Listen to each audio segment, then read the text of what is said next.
পরিষ্কার রাখুন। আপনি যদি একটু সচেতন হন তাহলেই এই নগরী পরিষ্কার থাকবে।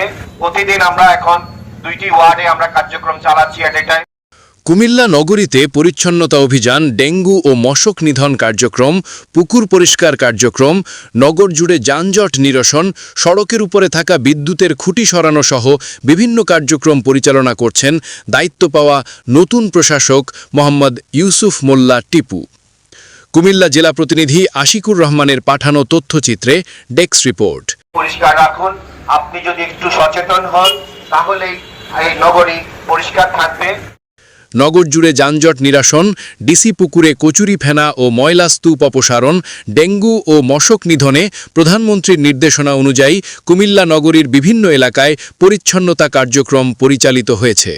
সিটি প্রশাসক ইউসুফ মোল্লা টিপু বলেন, বেশ কয়েকটি পরিকল্পনা গ্রহণ করা হয়েছে। দ্রুত সময়ে আইনশৃঙ্খলা বাহিনীর সমন্বয়ে যানজট নিরসন করব। শনিবার সকালে নগরীর ঝাউতলা এলাকার তালপুকুর পাড়ে মশক নিধন কার্যক্রমের উদ্বোধন করেন কুমিল্লা সিটি কর্পোরেশনের প্রশাসক ইউসুফ মোল্লা টিপু। এ সময় তালপুকুর পাড় এলাকার আশপাশের ময়লা আবর্জনা পরিচ্ছন্নতাসহ চারদিকে মশার ওষুধ ছিটানো হয়। পরবর্তীতে কুমিল্লা নগরীর ফৌজদারি এলাকায় ডিসি পুকুর পরিষ্কার কার্যক্রম পরিদর্শন করেন সিটি প্রশাসক টিপু।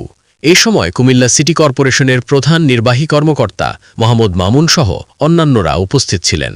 পরে প্রশাসক ইউসুফ মোল্লা টিপু সাংবাদিকদের বলেন, কুমিল্লা নগরীকে পরিচ্ছন্ন রাখতে এবং ডেঙ্গুর প্রকোপ মোকাবেলায় মাননীয় প্রধানমন্ত্রী তারেক রহমানের নির্দেশনা মোতাবেক আমরা নগরের প্রতিটি ওয়ার্ডে পরিষ্কার পরিচ্ছন্নতা কার্যক্রম চালাচ্ছি।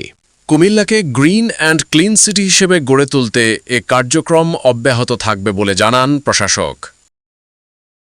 বিদ্যুতের খাম্বার কারণে যানজট সৃষ্টি হচ্ছে বা মানুষের চলাফেরা বা গাড়ি চলার বিঘ্ন ঘটছে, সেই সমস্ত পিলারগুলো সবগুলোই পর্যায়ক্রমে সরানো হবে। ট্রেনের উপরে কিছু স্ল্যাব ভাঙা রয়েছে, স্ল্যাবগুলো যেন একটা তালিকা করে আমাদেরকে দেয়, কারণ সামনে বর্ষা আসতেছে, কোনো দুর্ঘটনা যেন না ঘটে। আমরা আবারও এগুলো পুনর্নির্মাণ করে আমরা আবার সংস্কার করে আমরা নতুন আঙ্গিকে আবার স্ল্যাবগুলো লাগাবো।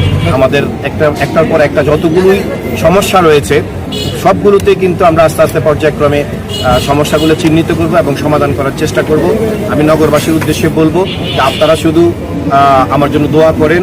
সিটি কর্পোরেশনের যারা কর্মকর্তা আছে, কর্মচারী আছে, তাদেরকে সহযোগিতা করুন, আমরা যেন আমাদের কাজগুলো করতে পারি।